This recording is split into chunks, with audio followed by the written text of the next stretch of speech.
Batista, como que foi a sua trajetória, como se diz, de carroceiro a um dos empresários mais bem-sucedidos de Uruaçu, meu amigo? Conta pra nós essa história aí. Você mexer com essa coisa de história, minha é uma das coisas que eu mais gosto de contar, é a minha história. Bacana, cara. É porque eu vim de família humilde, né? Papai, quando veio lá de Patos de Minas, papai e mamãe, Adélio Fernandes Sá e Salve Maria de Sá, e primeiro eles pararam lá em Jaraguá, conta a história. Sim. Jaraguá ficou muito pouco tempo e de lá já veio... Mas não foi tão pouco, porque o Edson, se não me falta a memória, nasceu em Jaraguá. Sim. Depois eles veio pra Barranca, né? A Barranca é Rialma. É Rialma. E de lá, naquela época existia uns negócios de lote, terra, não sei o quê, aí eles vieram para Uruaçu. E aqui o papai criou a família Fernandes de Sá. Ele criou. Essa família Fernandes de Sá foi o papai que iniciou. Ele constituiu, então, a família Fernandes de Sá. Foi. Ele pegou e deixou, tinha um negócio de Silva lá e tal, o Ezequiel era bom nisso aí. Aí depois ele tirou isso e constituiu a família dele, né? E aí ele veio, papai teve uma época que foi até bem sucedido. Porque eu tenho assim na minha memória, que quem mora em avenida principal, pode ser de qualquer lugar. Do setor, de um negócio assim, né? Quem mora na Avenida Tocantins é pessoa bem-sucedida, né? Vamos dizer assim. Teoricamente, sim. Teoricamente. E papai, naquela época, ele montou o Empório Mineiro, ali onde é o prédio da doutora Rosa Lídia, do lado do Banco do Brasil. Empório Mineiro. Empório Mineiro. O que vendia lá? Vendia, ele matava vaca, vendia... Papai tem um detalhe importante na minha vida, que é bom eu frisar. Papai era um pouco de cigano. Certo. Porque é daquela época que ainda se colocava fundo em bacia usada. Já pensou o que é isso? Fundo em bacia usada. Pra falar a verdade, a bacia furava. E aí, pra quem não conhece, pegava uma espécie de pranchão de borracha ou madeira. Não, é o zinco mesmo. Zinco. Aí ele tinha a bigorna, tinha... os trem tudo. E ele fazia também tacho de cobre. Certo. É o trem mais lindo. Até hoje não tem, né? Enfim, aí veio os meninos tudo. E daí ele entrou numa bancarrota aí. Deu um problema e ele acabou que teve que vender o que tinha e foi morar lá na Invasão, na rua Porongatu, que naquele tempo não tinha nome, né? E aí lá eu nasci. Lá começou a história do Batista da Retífica. Oh, rapaz, que beleza. Aí era uma casa de 4 cômodos, de adobe, tampado de folha de buriti. Que, para você que não sabe, às vezes o buriti é diferente do babaçu. O buriti, a folha é redonda. Isso. E o buriti e o babaçu é compridona. Ele gostava da folha de buriti porque demorava mais. E ali nós foi criado. E aí você desmembra ela, você divide, vou aproveitar isso aí, que eu fui criado na roça também, né? Você pega e tem lá a folha, você subdivide ela em 3, 4 partes, né? Isso. E aí você vai colocando uma ao lado da outra ali, já vem uma corda laçando tudo ali no que seria uma ripa. Verdade, né? verdade. E aí você vai, e fica até bonitinho, né, rapaz? Bonito. Um trabalho artesanal muito bacana. Então, aí veio disso. Aí eu tava com uns 10 anos, uma vez, caso muito importante, sabe? Mamãe fazia geleia e nós vendia na rua. Certo. Nós ia ali do outro lado ali, até hoje lá no final de Geraldinho, infelizmente morreu de Covid agora, lá na chácara dele tem o antigo matador.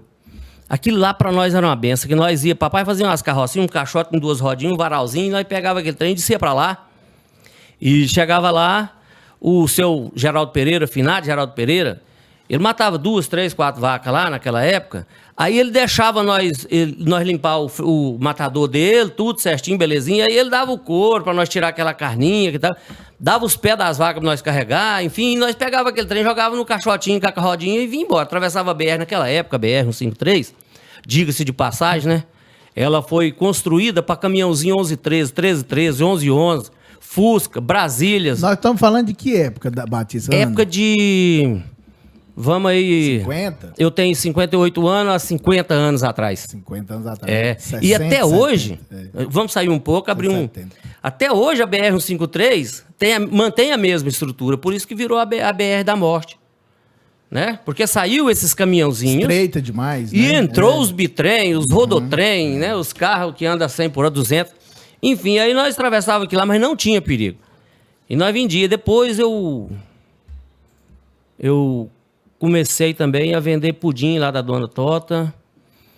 Dona Tota, tá viva até hoje, lá na Rua Transbrasiliana, em frente lá, a feirinha lá. E ela fazia lá e nós saía lá da Dona Tota, ela punha 5 latas de 20 litros, só para vocês entenderem.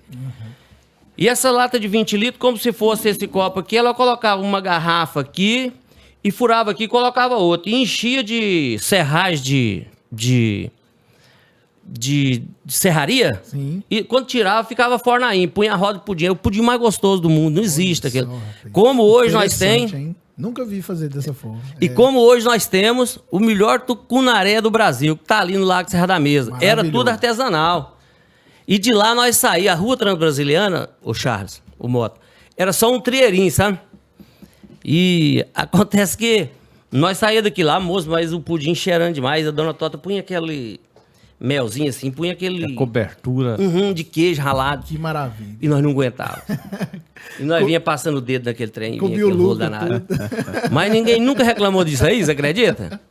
Eu costumo dizer que a Dona Tota foi a primeira que me ofereceu um trabalho na minha vida. E daí eu tava com 12 anos, uma vez nós estávamos lá na feira, o papai trazia uns trem lá da roça. Às vezes era peixe, às vezes era mandioca, às vezes um trem, né? Pra ajudar na despesa ali.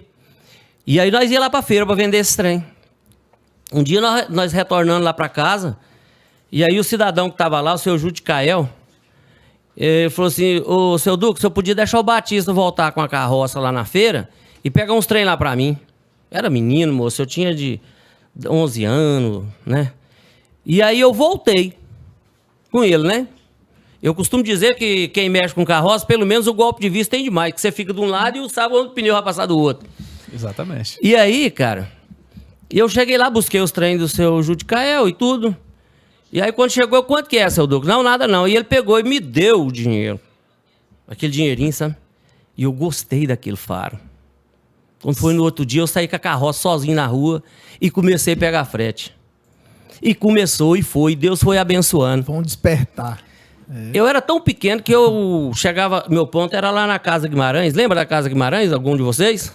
Rapaz, não lembro, ó. A Casa Guimarães, ela é ali, bem na esquina ali onde tem o Morenta, né? Bem ali era a Casa Guimarães. Certo. O pai do Maninho, esqueço o nome dele, trabalhava lá e tá vivo até hoje, testemunha disso. E aí eu chegava lá, ficava, mano, não dava conta de pegar um saco de cimento. Só que aí os caras colocavam na carroça pra mim, eu transportava e o servente ou o pedreiro me ajudava, eu disse, e eu ganhava meu dinheiro. Pronto. Aí começou o empreendedor. Exatamente. Graças a Deus por isso. Todas as pessoas que me ajudaram nessa época me respeitavam e deixavam eu trabalhar, e eu fui trabalhando. E eu, Charles, aos 17 anos, quando eu comecei a namorar com a minha esposa, eu já tinha conseguido, eu e o Juscelino, meu irmão, ele era contínuo no Bradesco, ele trabalhava na loja Preferida, e aí ele fez um jeito lá e ele entrou lá no Bradesco e começou. Aí um dia ele falou, vamos fazer uma casa, que nós morávamos debaixo do Rancho Paia. Aí eu falei, vamos, só que lá não tinha energia, não tinha nada aqui lá, né? Aí nós pegou e começou, eu com a carroça e ele trabalhando, e nós conseguiu. Foi em cima dela que eu consegui morar numa casa tampada de telha de barro. Então, aí veio vindo, comecei a namorar com ela, e um dia eu cheguei no papai e falei, pai, eu nunca chamei de pai. Papai, eu não vou trabalhar de carroça mais. Agora eu preciso de aprender uma profissão. E eu deixei a carroça. Papai ficou muito contrariado porque eu, de certa forma, eu ajudava muito nas despesas de casa, que criar 10 filhos aí, com... Muito difícil. Papai não tinha... Naquela papai não sabia época, ler, era totalmente analfabeto. Ele, papai e mamãe. E aí a coisa começou, Charles. Aí eu fui pra trabalhar na oficina. eu fui para trabalhar primeiro no Paulo Lanterneiro. Lembra do Paulo Lanterneiro? Demais da conta. Pois é. Eu trabalhei 3 dias com o Paulo Lanterneiro, mas o meu instinto não era lanternagem, meu instinto era mecânico mesmo. Tanto é que eu tinha as bicicletas, a minha bicicleta que eu... Diga-se de passagem, a primeira bicicleta que eu ganhei foi o Ezex que me deu. Ele morava em Mara Rosa. Olha só. Ele comprou uma bicicleta, eu fui lá no... Voltando um pouco para trás, fui lá na Mara Rosa, no ônibus do Zé Alvorado, chegou lá, nós tirou os pneus dela, botou no bagageiro e eu trouxe, uma bicicleta usada. Você acredita no negócio dele? Aí, rapaz, eu fui para lá e nós começamos a trabalhar lá. E depois o Edson viu que eu tinha largado a carroça mesmo, o Edson, meu irmão, e aí pegou e rumou para mim trabalhar na Dalmac. Eu era faxineiro lá na Dalmac. Dalmac era uma loja que vendia trator CBT. Essa loja, ela era do Dr. Dalmo, do Dr. Cleuto, e tinha o Gerson como gerente geral, e o Joel, que era meu encarregado lá, meu gerente da oficina, que está vivo até hoje. Quero até, se ele for ouvir isso aqui, Joel, muito obrigado por tudo que você fez por mim. Tá? Muito obrigado mesmo, pelo apoio que você me deu, pelos conselhos, tudo que eu aprendi, um pouco eu devo a você. Obrigado. Gratidão, né? Gratidão. É. Aí o Joel, aconteceu um fato muito importante. Lá porque não era igual na Retífico Curuaçu hoje, que todo mundo faz tudo. Não. Lá era didático. Era, você é mecânico, você é auxiliar, você é faxineiro, você trabalha no almoxarifado. Divisão do trabalho. E pronto. Cada um fazia então uma eu coisa. era faxineiro, eu não podia mexer com mecânica. Aí um dia, cara... Por isso que eu falo, você tem que ter persistência e tem que ter muita vontade para vencer. Muita mesmo. E eu não tinha essa percepção que eu tenho hoje. Mas aconteceu que eu cheguei no Joel, tava com 1 mês, 2 meses que eu tava trabalhando, e eu ia fazer hora extra, eu saía 6 horas, e eu deixava a oficina todinha pronta. Mas é muito grande a oficina, tudo limpinho, arrumadinho, era uma concessionária, amigo. Sim. Só que aí, quando eu chegava de manhã cedo, eles faziam hora extra das 6 até as 10. E aí tava tudo bagunçado de novo. Aí eu não tinha tempo, né, de nem beirar os mecânicos. Eu era doido para aprender, tinha uma vontade. Então. Aí eu peguei e falei pro Joel, você podia pedir pro guarda, deixar o guarda, abrir o portão para mim, que depois do colégio eu venho cá limpar a oficina. E aí de manhã cedo você deixa eu ficar junto com os profissionais aí e tal, né? Não sei se foi bem essas palavras, mas o sentido foi o mesmo. Uhum. Ele falou, pois não, então beleza. Ele achou que eu não ia, só que aí eu fui. E eu passei uns 2 meses lá. Aprendendo. Tirava minha roupa de uniforme, vestia e limpava. Ele chegava, ele não aguentou.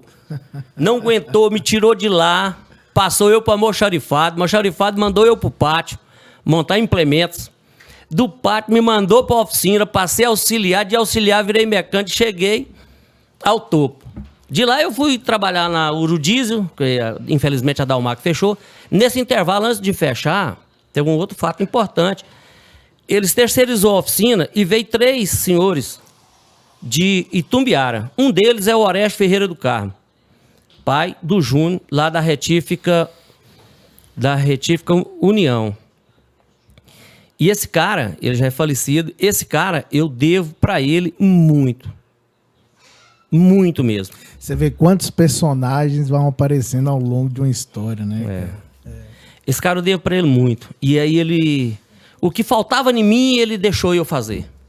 Aconteceu um fato. Senhores internautas, um dia eu tô lá na oficina, né? E aí chegou o seu Peroca, Pedro Paes Landim. Seu Peroca. Ele chegou lá e ele tava com um pistão de direção no CBT. Aí ele chegou, ele era muito sistemático e conversou com o Orestes lá e o Orestes falou assim, não, Batista, arruma pra ele aí. Mas todo mundo tinha ciúme dos trens. Né? Aí ele olhou e falou, esse cara não sabe não, esse menino, sei lá. Rapaz, e aí acho que ele deu um toque no Orestes, aí o Orestes me chamou e falou assim, dá um show de bola nisso aí. E eu dei um show de bola. Foi um dos maiores clientes que eu tive quando eu estava operando como mecânico ainda, senhor Pedro Paes Landim, seu Peroca. Foi verdade. Durante muitos anos, né? Muitos anos eu trabalhei com eles. E aí a coisa veio vindo. Um outro fato importante que aconteceu nisso aí, que o bom de você é poder falar e ter orgulho de estar falando. Eu tenho orgulho disso aqui. Tudo que eu estou falando para vocês, eu tenho. Aconteceu um fato importante. Naquela época, quem tinha bicicleta já era difícil. Agora uma moto, amigo, você não tá entendendo. Eita. Então tinha uma era... moto naquela época era milionário. Né? Caraca, de meu. luxo. Brincadeira, meu. Então era aquelas garelinhas que não pegava de jeito nenhum. E aí um dia eu juntei lá e comprei uma garelinha, mas aquilo não pegava. Era difícil. Uma hora pegava, outra hora você tinha que largar ela. E aí veio o João, né? E eu troquei a garela em uma chispa. O que é uma X? Moço, chispa é a Vespa, só que o formato é diferente. Entendi. É parecida com a Bis hoje. Entendi. É, justamente. Eu troquei com ele, mas o problema continuou, não pegava, porque era pratinado. Hoje não. Hoje é tudo na eletrônica, né? Então aquela época era complicado. Aí eu passei pela garela, passei pela chispa. Quando chegou na Vespa, eu desisti. Falei, não vou mexer com isso aqui mais não. Pronto. Será que daí que veio aquela expressão assim, chispa daqui?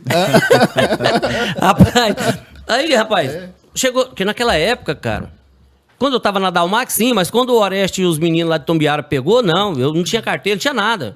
Naquela época não tinha negócio de 13º, não tinha férias, não tinha nada. Você ia trabalhar ali e pronto. Hoje temos uma lacuna. Vamos abrir um parênteses aí. Certo. Hoje nós temos uma lacuna muito grande de mão de obra. Agora mesmo nós estávamos falando isso, fora do ar, nós estávamos falando sobre mão de obra. Sim. Por quê? Hoje você não pode empregar um de menor. Né? O de menor só bate na sua porta quando o conselho vai lá levar ele para você, que ele já fez alguma coisa e vai levar para você, ele já com 17 anos, 16, e tá problema. Aí já não tem mais volta. É muito difícil. Exatamente. Eu chego a arrepiei, porque eu já passei por isso ali na Retífica. E a Retífica Uruaçu, ela foi e é até hoje uma escola. Por ali já passou dezenas e dezenas de empresários e centenas de profissionais liberais. Mas por quê? Porque começava de cedo, né? E aí, chegou na época, vamos voltar lá para trás, chegou na época de Natal, o Oreste ia para Itumbiara. Aí... Na bendita hora, uns 2 meses atrás, eu tinha ido lá na Casa Cearense e o Rubinho, da Mel Jeans, ele era vendedor da Casa Cearense, a do Lon. Me lembro perfeitamente. Chegou lá, eu precisava comprar uma geladeirinha, chega a arrepiei, cara. Aí ele falou, não, vende fiado pra você aqui, hein? O crédito, zelo do seu crédito. O homem vale aquilo que tem de crédito. É verdade. Aí eu cheguei lá, o Lon, mas o Rubinho pegou e arrumou pra mim. Eu comprei a geladeirinha, levei lá pra casa. Fui beber água gelada, cara. Fala sério, era muito bom. Você tá doido. 2 meses depois, dezembro, tô lá na Retífica, lá o Oreste indo embora, rumando pra Itumbiara. Chega o Ureni, professor Ureni. Um abraço pra você, professor Ureni. Eu gosto demais de você. Você, da sua esposa, da sua família. Sou fã de você. Aí ele chegou lá. Ele tinha uma motinha CG, só que ela tinha o quadro empenado e ela fazia 2 raças. O pneu da frente pro lado, trás pro mas ela tinha um capamentinho assim, bom, rapaz. Ele chegou lá, Batista, podia me comprar essa moto. Hein? Falei, comprar com o quê, moço? Não tem dinheiro, não. Aí ele falou assim, não, mas dá um jeito aí. Eu falei, não, mas... Aí o Oreste chegou. Falei, como é que é aí, Ureni? Ele falou, não, eu queria vender essa moto do Batista, mas ele tá falando que não tem jeito e tal. Aí eu lembrei da geladeira. Ureni, ela era dessa cor aqui, amigo, ó. A geladeira. E a motinha também era. Ureni, eu tenho uma geladeira novinha lá em casa. Será que nós não faz uma gambira aí, não? Eu falei, vamos lá olhar. Foi lá olhar, zerinha, né? Eu dei a geladeira pra ele, né? Ele me deu a moto e o Oreste falou assim, agora o restante eu te pago na hora que eu chegar de Tumbiara. Pronto. Eu fui pra casa de moto, mandar pra minha mulher. Era o trem mais bom do mundo, rapaz. Que história. E vem vindo, cara. Vem vindo. Essa história é longa. Muito longa. Pode ficar à vontade. E daí... Pode ir contando aí tranquilo, Batista. Tá massa. Daí as coisas foi clareando. E eu namorei 7 anos pra casar, né? Fui bem enrolado também. Mas sempre preparando. Meu pai muito doente. Meu pai morreu com efizema pulmonar. Morreu igual um peixe fora da água, sem ar. Era com a bala de oxigênio direto nas costas. Mas eu tive o prazer de levar meu pai. Todas as vezes foi pra Goiânia, foi eu que levei no meu corcelzinho. Pé duro a gás. Tanto ele como mamãe. Honra teu pai e tua mãe. e será acrescentado aos seus dias de vida. Eu honrei o papai e mamãe e honro até hoje. Se quiser tirar eu do sério, é falar de papai e de mamãe. Tá certo. Eu não aceito. Porque foi... tudo que tenho eu devo a Deus. E a ele que me botou no serviço. Deixou eu trabalhar, né? E tem muitos pais que não deixam, hein? É, né? Muitos pais que não deixam. E aí o problema começa aí. Todo mundo tem tempo de trabalhar, de divertir e de estudar. O serviço é essencial na vida. Os meus meninos, todos três, é de jeito, não deixo. Eu sempre pus para trabalhar. E aí, rapaz, quando nós foi lá para Urudis, lá, o Oreja mudou, saiu lá da BR, foi lá para perto do posto Uruaçu. Não tinha uma oficina ali? Isso. Primeiro era Urudis, depois virou Rumag. E eu estive sempre presente. E eu tinha essa motinha. E ela tinha um negócio, ela queimava vela demais, eu tinha que andar com no bolso direto. Quando queimava um, você punha a outra e ficava de boa. E vai, né? Bom de ser mecânico é isso, né? Qualquer coisa Doutor que der Carlos você arruma. Brigel. Sabe quem é doutor Carlos Brigel? José Carlos Bringel. É doutor José Carlos Brigel, delegado de polícia da cidade de Uruaçu. Genro do seu Pedro Paz Andim, seu Peroca. Exatamente. Aí eu consertava os tratores dele, né? Aí um dia nós indo lá pra fazenda, né? Pra formiga. E aí eu falei, doutor, eu tô querendo fazer um bingo daquela motinha que eu tenho pra ver se eu compro uma mais nova. Eu falei, por que você não faz? Eu falei, não, porque eu precisava falar com o senhor é que manda aí. Ele falou, pode fazer, rapaz. Pode fazer. Você acredita que eu fiz? Eu fiz e aí fui vendendo. Rapaz, antes de eu terminar de vender, você acredita que deu dinheiro e eu comprei um ML 5 marcha. Olha só. Foi. Aí. E ela foi, e o bingo foi corrido Boa lá ideia, na. boa Foi. ideia, Foi corrido lá no Lanche Oriente. Sabe quem ganhou? Pouco tempo agora, eu tinha esquecido quem tinha ganhado. É o Palito, rapaz. Eu vou trocar o óleo lá no Serginho. Serginho. Deslubra. Aí ele acabou de trocar da minha RAM, né? Tudo. Aí ele falou assim, ô Batista, você tá lembrado de quem ganhou aquela ML lá no Oriente? Aquela CGzinha. Eu falei, não. Foi eu, rapaz. Olha só. Foi, cara. Bem, é uma satisfação, não é? Que legal. Um abraço pra você, Palito. Valdivino Gonçalves de Almeida. Aí pra você ver. É. E aí, Se quiser que eu fale o CPF dele, identidade, tá também. Que beleza, rapaz. É amigo, nossa, muito. Aí eu vou pular um pouco. Aí quando nós... Papai, infelizmente, faleceu. E eu, no dia 13 de setembro de 1987, me casei com a dona Joveni Magalhães de Sá. Aí eu já tinha uma casinha ali do lado do... Bem aqui em cima, moça, era perto da igreja... Assembleia? Da Assembleia, pouco pra riba, eu já tinha feito. Isso aqui era tudo cerrado, cara. Fazenda, né? Era, tudo. Capoeira. Era capoeira. Pra energia chegar lá, o Bebé, cunhado do Vacil, Isso. me deu 4 aroeiras, eu trouxe e enfinquei, e o Divino, Era o povo. Natalino, Divino, que era o gerente da Celg, e que me organizou lá, ele até, o Divino e o é meu primo, bem, como é que chama meu primo ali, bem? Agora eu vou lembrar o nome dele. De boa. E eles que me ajudaram. Aí nós casou, já tinha tudo arrumadinho. 4 anos depois, aí começou a história do Batista tendo a própria oficina. Eu tinha um amigo meu, um cliente meu lá no Santa Terezinha, o Careca. E ele, o CBT dele quebrou a carcaça central. E aí ele me convocou para ir lá e eu fui e troquei. E depois eu tive que ir lá fazer o acerto com ele. E naquela época, vocês às vezes não lembram, mas tava assim o Garimpo da Lavra lá, o Serra Grande, Crixá, bombando, sabe? Todo mundo falava Asa Branca, todo mundo, seu Luiz, aquele povo ali de volta ali da Urudis ali, mudar para Crixá, não sei o quê, que lá tinha dinheiro. E eu fui em Santa Terezinha, eu tinha um Maverick motor de Opala, 4 cilindros a gás. E uma caixa de ferramenta. Aí eu já tava lá mesmo. Eu falei, eu vou lá no Crixá. E eu e o Delci, meu irmão. Nós foi, moço. Quando chegou lá, no Crixá até que eu não gostei muito, não. Você olhava assim, todo mundo. Agora, quando nós andou 10 quilômetros depois, que nós chegou no Garimpo da Lavra, você não tá entendendo, não. Lá tinha uns 3 mil homens trabalhando, tinha uns 1.500 motores estacionários. Aquilo, Mota. Tudo precisando de manutenção e revisão, né? Aquilo, cara, era gente, parecia um formigueiro. Era tipo um morro assim, ó. Entendi. Mas não era muito top, não, sabe? Dava pra você andar de a pé nele, você andava de beleza. Agora aquilo lá cheinho, entupido. Parecendo formiguinha de gente. Aí eu pensei, falei, uai, eu sei mexer com isso aqui. Se eu não conseguir ganhar dinheiro aqui, não tem outro lugar, não. É só porque toda a vida eu fui decidir, tá? Aí nesse dia, eu já saí de lá com o cômodozinho, pequenininho assim, pequenininho, 4x4, dividido no meio, mas não tinha parede de um lado, não. E já tinha sido uma oficina lá, alugado, 4 gramas de ouro por mês. E vinha, aí eu cheguei na Eurodias, lembro que fosse hoje. Falei pro Edson, meu irmão, que era meu patrão, o Oreste. Quero deixar aqui as minhas considerações ao Edson também, que foi muito importante na minha vida. Ele que me apoiou lá na Dalmar, que me apoiou enquanto estava em casa. E toda a vida foi o Edson, para mim, foi um baluarte. E para mim não, para toda a família. E aí eu já vim e falei, ó, eu vou embora pro Crixá.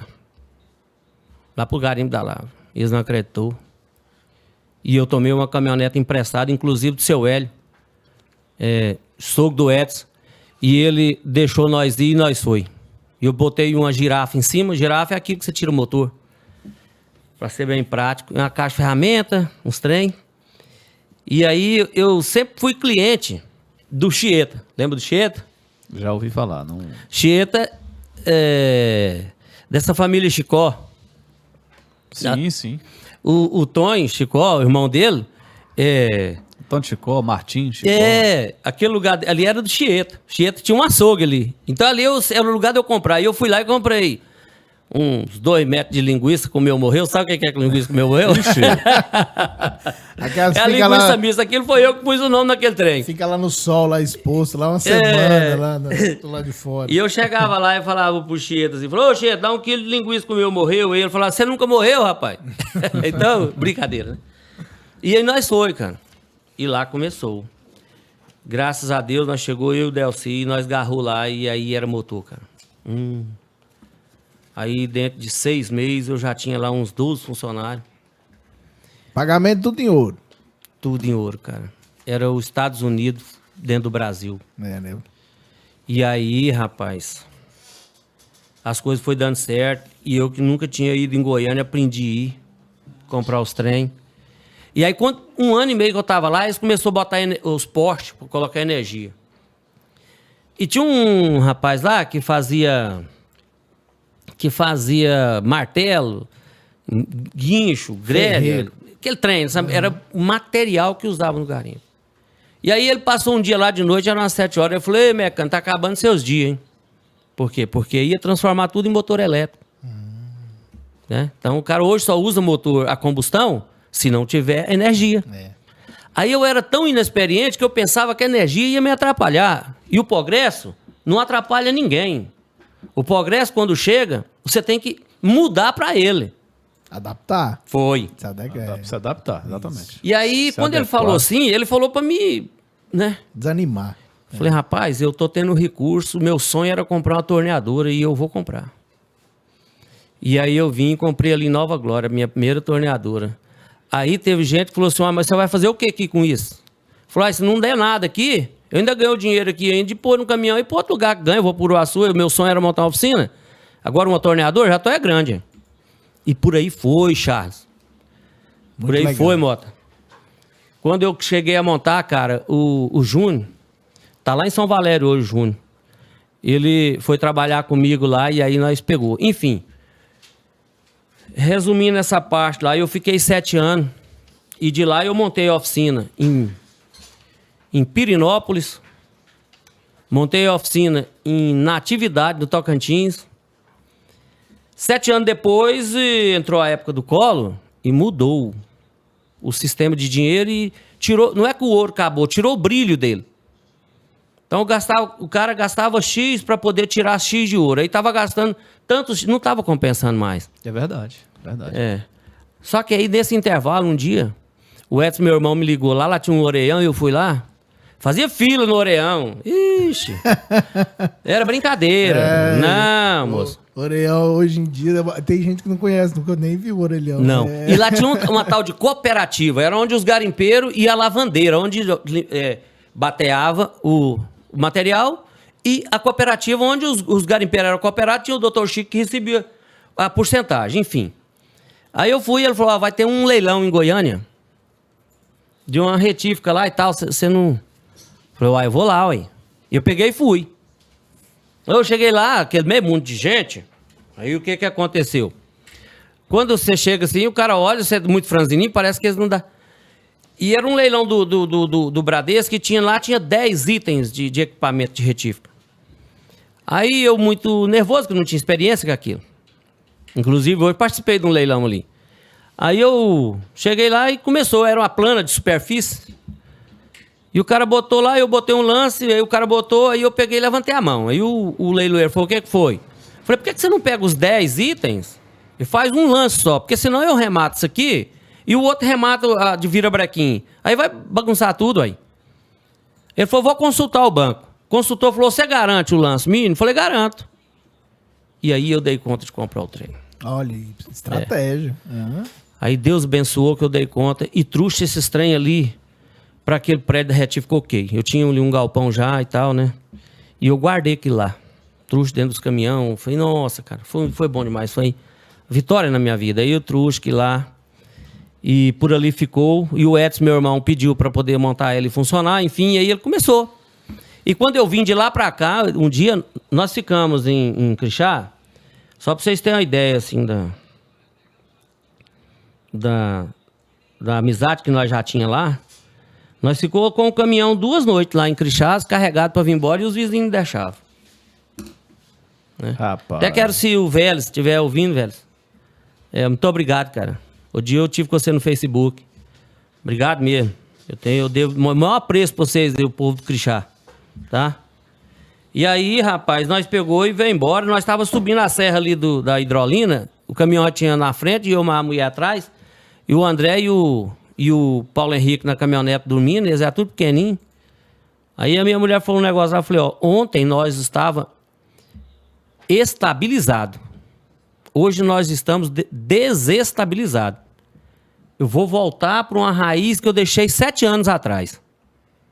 Então vai ter o período de adaptação. É muito importante isso, a adaptação. E nós viemos, e aí eu já tinha comprado uma casa aqui, enfim, e foi adaptando, foi rápido, cara. Quando Deus bota a mão, foi rápido, nós adaptou, e aí foi. E lá nessa época, a Joveni, lá no Crixá, quando ela foi pra lá comigo, ela estava grávida de 4 meses. O André voltando lá atrás, tinha esquecido disso. E ela foi guerreira demais, um dia eu cheguei aqui, na segunda vez que eu vim aqui, ela já estava de mala pronta. Isso, né? E lá, acompanhar amigo, já. E lá, amigo, lá não tinha energia, não tinha água, não tinha nada, só nada. Nós ficou em uma barraca lá, improvisado, uns 2 dias para depois começar a controlar. E lá ela começou vendendo parafuso, uma coisa e outra. Quando nós chegou aqui em Uruaçu, aí ela começou a ficar comigo lá na retífica. Eu falei, não, eu tenho um serviço para ela, porque não tá dando certo, não. Não tá dando certo, não. Aí eu comecei a pensar nesse ramo de hotelaria, sabe? E aí Deus abençoou que eu fui construindo e foi dando certo, e ela passou lá para dentro. E hoje as coisas foram andando, e hoje é nós. E eu acho maravilhosa a história, Batista. Tô, assim, muito feliz por saber de toda essa sua trajetória.